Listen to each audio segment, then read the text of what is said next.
Good morning student. छायावाद करने के बाद आगे चलते हैं उत्तर छायावाद। उत्तर छायावाद को दो भागों में बांटा गया है। एक तो राष्ट्रीय सांस्कृतिक काव्यधारा के कवि जो हमने पिछली वीडियो में करे थे, अब करेंगे प्रणय मूलक काव्यधारा के कवि। उसमें कौन कौन आते हैं? बच्चन, नरेंद्र शर्मा और रामेश्वर शुक्ल अंचल। रामेश्वर शुक्ल अंचल। बच्चन की कविताएं। बच्चन का जन्म 1907 में हुआ था। ये हालावाद के प्रवर्तक माने जाते हैं। इनकी रचनाएं हैं 13 हार, जो इन्होंने लिखी है 1929 में। फिर है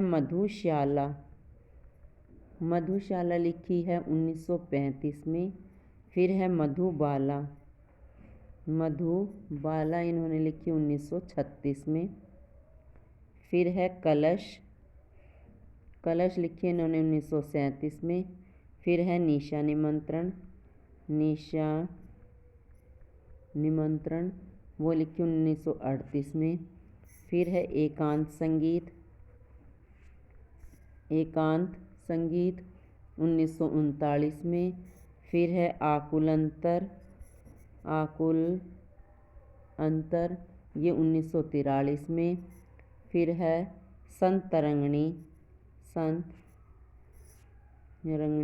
वही लिखी 1945 में। फिर है हालाहल लिखी 1946 में। फिर है बंगाल का काव्य 1946 में। फिर है खादी के फूल 1948 में। फिर है सूत की माला 1948 में। फिर है मिलन यामिनी वो 1950 में। फिर है प्रणय पत्रिका लिखी 1955 में। फिर है धार के इधर उधर 1957 में। फिर है आरती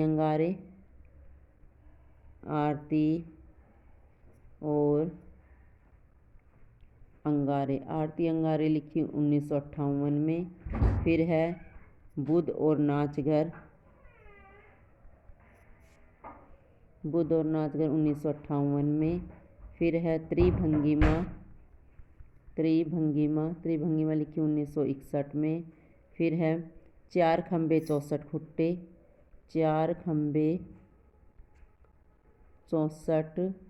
खुट्टे ये लिखी 1962 में।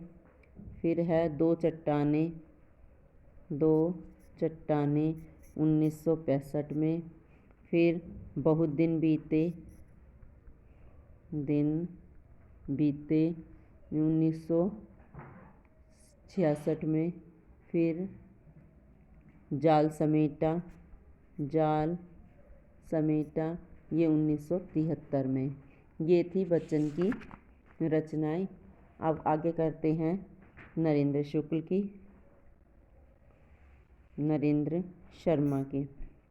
शर्मा की रचनाएं हैं मिट्टी और फूल, कदलीवन,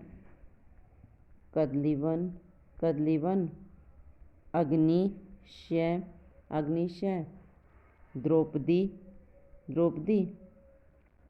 शूलफूल,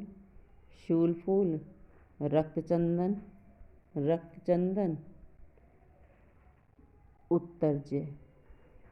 ये थी नरेंद्र शर्मा की रचनाएं। आगे है रामेश्वर शुक्ल अंचल। उसकी रचनाएं हैं मधुलिका लिखी 1938 में। फिर है अपराजिता लिखी 1939 में। फिर है किरण बेला लिखी 1941 में। फिर है करील वो लिखी 1942 में। फिर लाल चुनर ये भी लिखी 1942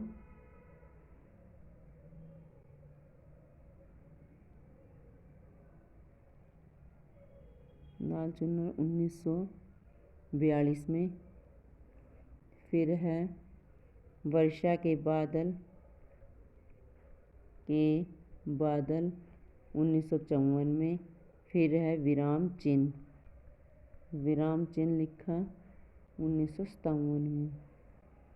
नेक्स्ट वीडियो में बच्चे हम करेंगे प्रगतिवाद और प्रयोगवाद के कवि।